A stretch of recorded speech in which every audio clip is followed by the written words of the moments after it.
నువ్వు పోతుంటే నీ వెంట ఎవ్వరూ రారు.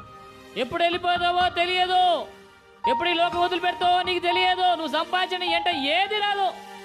నువ్వు కారు సంపాదించుకోవచ్చు, మిద్దలు కట్టుకోవచ్చు, మేడలు కట్టుకోవచ్చు, నీ పొలాలు 20 ఎకరాలు కాదు, 100 కాదు, 1000 ఎకరాలు నీ ఎంట రాదు. నీ ఎంట ఎవరు రారు, ఏది రాదు. బతికినప్పుడే అది నాది, ఇది నాది, అది నాది అని కొట్లాడతావు. కానీ నీ ఎంట వచ్చేది ఒకరు. ఎవరు వస్తారు తెలుసా?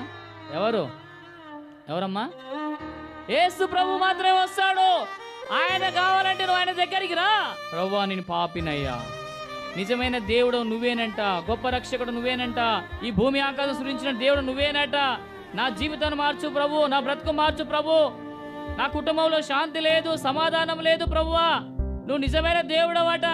ఎందుకు మానవుని దేవుడు ఎరగలేకపోతున్నాడంటే ఈ యుగ సంబంధమైన దేవత మనిషి నేత్రంలోకి ఏం కలిగేసిందమ్మా? గుడ్డితనము. కళ్ళుంటాయి కానీ గుడ్డివాడువే.